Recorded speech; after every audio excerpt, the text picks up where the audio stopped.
Breton and Welshmen speak varieties descended from the same Celtic language. Even today, these Celtic cousins still use words that are common to both languages. In pint, iawn. Oh, maar deel. In pint. Ah, deel van bouw, deel. Oh, en wo. Hoe nou de? Waar heb je vliegen is dat? Deel van bouw.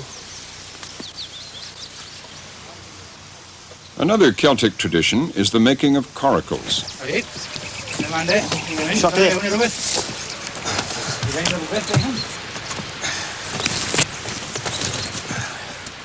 Peter and Ronnie Davis prefer to discuss their ancient craft in Welsh, and when they speak English, it's with strong Welsh accents.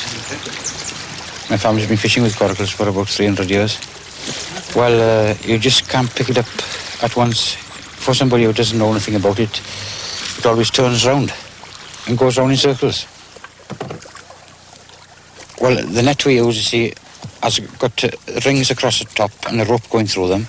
So when a fish hits the back of the net, we just close the net, pull the rope and it closes and the fish is in the bag then.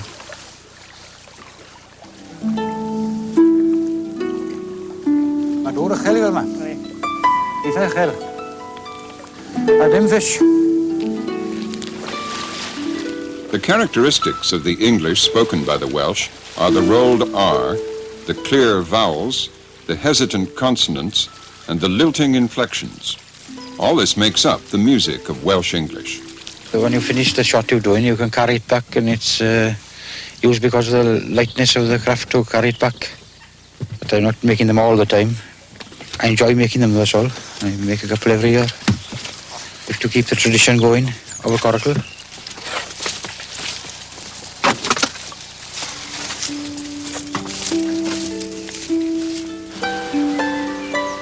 Celtic Wales was united with Anglo-Saxon England in the 16th century. Today, the country is officially bilingual.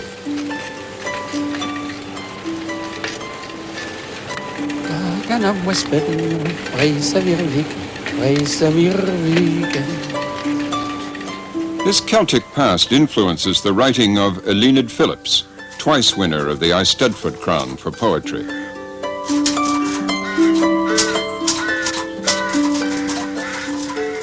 You can always tell when a Welshman is writing in English because of the flamboyance of their descriptions as a rule.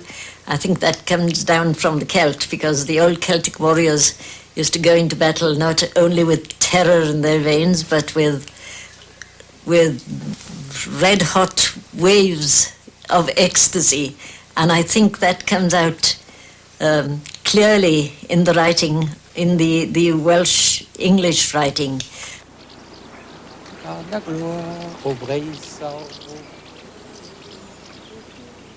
For generations, the Celtic languages have been fighting for survival in France, Ireland, Scotland, and Wales.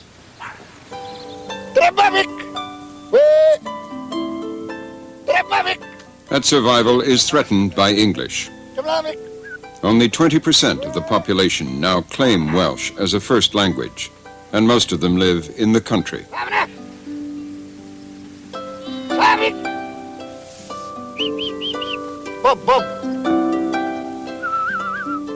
There's no escaping the Welsh need for English to get on in everyday life. Even this sheepdog, Vic, has been trained to answer calls in Welsh and English to increase his market value. Good dog. Vic, get ready.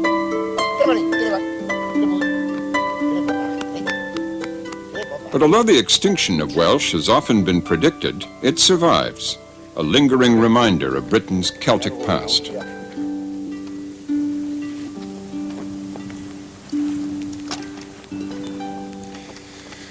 The Welsh language survives because more than 1,000 years ago it was excluded by the Anglo-Saxons, who built this defensive ditch along what became the border between England and Wales. It symbolizes the gulf between the Celtic and Anglo-Saxon cultures. In England itself, the invaders settled into several kingdoms: Northumbria, Mercia, Kent, and Wessex, dividing the country along accent lines which survive to this day. The Saxon settlement provided English county names, Essex, Middlesex, and Sussex, for East, Middle, and South Saxons. It's the language of Wessex, the kingdom of the West Saxons, that is still studied today. Of course, we no longer speak Old English, and it's often taught like a foreign language. But when you listen to it spoken, it doesn't sound foreign. It sounds oddly familiar. Uchtere was Whalhunter. Uchtere was Whalhunter. He was Swedish-speaking man. He was Swedish-speaking man. He was mit dem fyrsten mannum on dem lande. He was mit dem fyrsten mannum on dem lande. On dem lande whereon Finnas.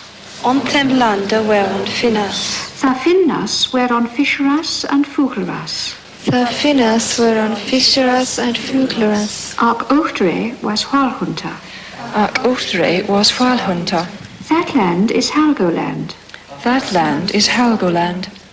With overtones of modern Dutch and English, and especially German, Old English has familiar Germanic words like König for king and Sprach for speak. Ze König Athelbert and Wilde Augustina.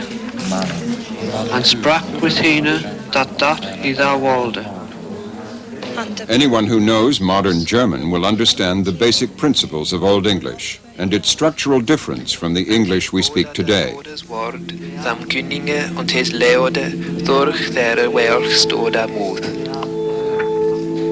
The Old English for the king is Sir König. Of the king is Thas Königes.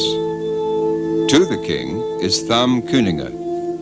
It's the endings which convey much of the grammar in an inflected language like Old English, not the prepositions. Take a simple Old English sentence like, the king meets the bishop. Sir König meteth thona bishop. Here, Sir König is the subject of the sentence. Thona bishop is the object.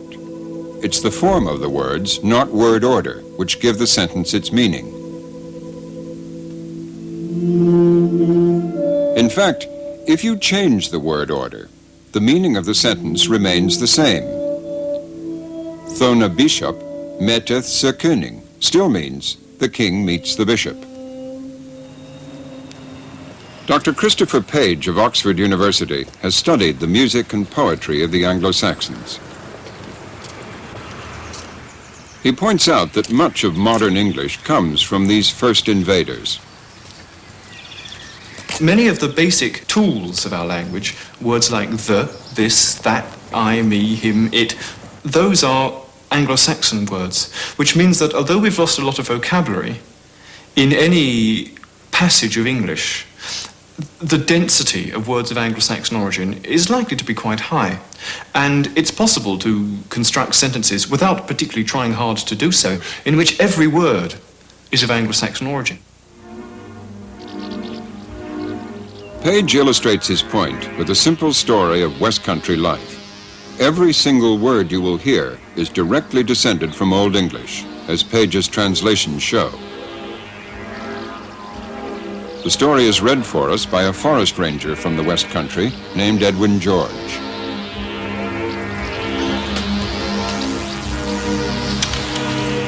Deep in the heart of the old Saxon kingdom of Mercia lies the small hamlet of Butnogue. Deer and other game thrive in this wooded land. Or, as they would have said in Old English, Innan woodigan lande. I lived and worked here all my life. On lief minum eane. Towards the end of each year, I have to kill some of the deer which feed on the leafy shoots and brambles at night. On leafum, on bremlum, on nichte. About 90% of our commonest words come from Old English, words like through, look, and slowly. Edwin's West Country accent also retains many echoes of Anglo-Saxon speech. He says book for buck, and he sounds his R's. Before the sun is high, I walk